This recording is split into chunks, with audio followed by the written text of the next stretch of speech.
Good morning Painters! Salut, c'est Grader, et aujourd'hui je vais vous montrer comment apporter plus de vie et de texture à nos tristes ceintures et lanières de cuir en simulant son usure. Alors si vous aussi vous voulez dire stop au cuir marronasse et sans vie, suivez le guide. Attention, je suis parti sur une base saine que je ne traite pas dans cette vidéo. Un aplat de marron de type Beastie Brown de la gamme Game Air de Valero, ou alors Montfong Brown pour la gamme Games Workshop. Et un ancrage de type Agrax Earthshade ou Strong Tone. J'utilise du Red Hull sur une base saine d'un niveau tabletop. Voici le genre de consistance que je cherche à atteindre. Cela va me permettre de faire un glacis. Pour rappel, le glacis est un peu comme de l'ancrage, mais pour cette partie, vous ne chargez pas votre pinceau de peinture, mais vous l'humidifiez. Plusieurs passages seront nécessaires pour teinter la zone recouverte, car le rôle du glacis est de teinter et non pas d'ancrer.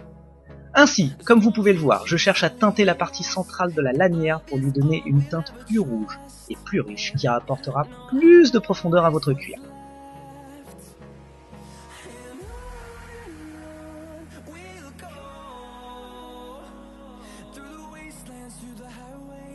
Plusieurs passages seront donc nécessaires. Prenez le temps de juger votre travail dans sa globalité. Ainsi, lorsque vous êtes satisfait du résultat, vous pourrez passer à la prochaine étape. J'utilise du Laser Brown, avec ce type de consistance. Ici, nous allons chercher à faire les bords des lanières. Soumis au frottement, ce sont les parties qui deviennent vite le plus claires. Prenez le temps de travailler votre précision. Les bords d'une zone aussi fine ne sont pas toujours une partie de plaisir. Mais si vous avez dilué votre peinture, il vous sera plus facile de nettoyer très rapidement une zone ratée. Mouillez vite votre pinceau pour laver la zone.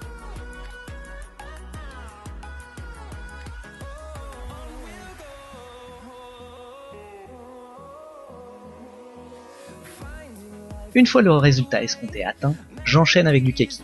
Ici, je prends la peinture directement en sortie de pot sans dilution. Pour rappel, les gammes Air de Valero sont déjà diluées pour favoriser son utilisation avec un aérographe. Le but va être de commencer à poser les lumières et l'usure sur le cuir. Alors, accrochez-vous à vos pinceaux car ici on continue de la précision. Pour un autre rappel, la précision n'est pas une technique, mais c'est une compétence qui doit être travaillée au fil du temps. Entraînez-vous et montez vos compétences.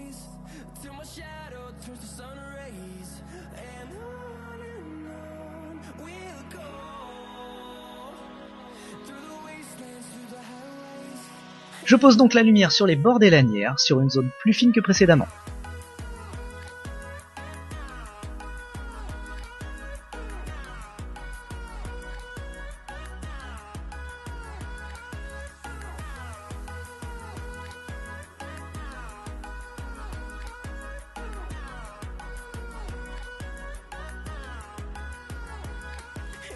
Ensuite, je vais commencer à travailler l'aspect usé du cuir en effectuant de fines lignes en travers des lanières.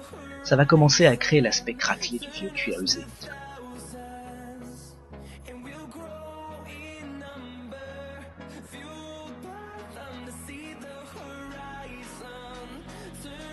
J'utilise maintenant du Bone White, qui nous servira à poser les dernières lumières. Encore une fois, la peinture est utilisée sans dilution. Ici, on va chercher à simuler le relief des craquelures. Pour ce faire, on va placer nos points de lumière par petites touches. Utilisez la pointe de votre pinceau pour effectuer les lignes les plus fines possibles. Rappelez-vous, une peinture diluée et fraîche aidera à faire des lignes fines, alors qu'une peinture qui commence à sécher sur le pinceau ne vous apportera que des problèmes. Sauf si vous cherchez à faire du brossage à sec, mais ça c'est pas vraiment le but de la vidéo. Enfin, on revient au Red Hull, en glacis, comme au début de la vidéo. La couche que nous allons passer, moins contrôlée qu'au début, servira à allier les couleurs entre elles.